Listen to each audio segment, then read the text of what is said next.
ಕೊಟ್ಟ ಸಾಮಾನು ತಂದ್ರು ಸಹಿತ ತುಂಬದ ಮನೆ ಸುಮ್ಮನೆ ₹1 ಕೊಟ್ಟು ಪಣತಿ ತಂದ್ರಿ ದೀಪ ಹಚ್ಚಿ ಬೆಳಕು ಮನೆ ತುಂಬುತ್ತದೆ. ಮನೆ ತುಂಬಬೇಕಾದ್ರೆ ಸಾಮಾನು ಬೇಕಾಗಿಲ್ಲ, ಮನೆ ತುಂಬಬೇಕಾದ್ರೆ ಸಂತೋಷ ಬೇಕು. ಮನೆ ಸಾಮಾನ್ಯದಿಂದ ತುಂಬುವುದಿಲ್ಲ, ಎದೆಯೊಳಗಿನ ಸಂತೋಷದಿಂದ ಮನೆ ತುಂಬ. ಈಗ ಒಂದು ತಾಯಿ ಇರ್ತಾಳೆ, ತಾಯಿ ಬಹಳ ಬಡವಿ ಇರ್ತಾಳೆ. ಆಕೆ ಏನು ದೊಡ್ಡ ಅರಮನೆ ಇಲ್ಲ, ಒಂದು ಗುಡಿಸಲಿರುತ್ತೆ.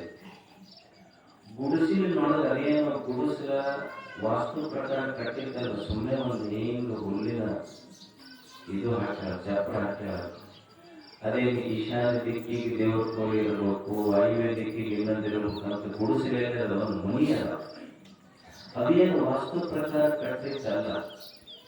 ಮತ್ತ ತನ್ನ ಮಗುವಿಗಾಗಿ ಒಂದು ಕಟ್ಟಿಗೆಯ ತೊಟ್ಟಿರಲಿಲ್ಲ, ತಂದ ಒಂದು ಸೀರೆ, ಹರಕ ಸೀರೆ ಮುರುಕ ಗುಡಿಸಲ ಅದನ್ನ ಜೋಡಣೆ ಮಾಡಿ ಕಟ್ಟಿ ಮಗುವಿಗೆ ಜೋಗಳ ಹಾಡ್ತಾಳಲ್ಲ.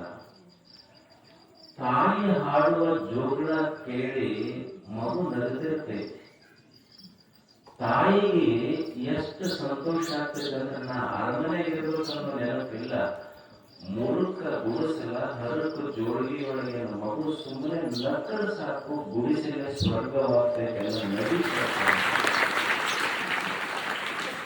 ಏನೋ ಸಂಪತ್ತಿಲ್ಲ ಗುಡಿಸಿನೊಳಗ, ಆದರೂ ಗುಡಿಸಲ ಸ್ವರ್ಗ ಆಗಿದ್ದರಿಂದ ಸುಮ್ಮನೆ ಒಂದು ಸಂತೋಷ. ಮನುಷ್ಯನ ಬದುಕಿನೊಳಗೆ ಬಹಳ ಬೆಲೆಯುಳ್ಳದಂದ್ರೆ ಸಂತೋಷ. ಅದಕ್ಕೆ ನಿಜಗುಣ ಯೋಗಿಗಳು ಮನುಷ್ಯ ಹೆಂಗ ಸಂತೋಷವಾಗಿ ಬದುಕಬೇಕು.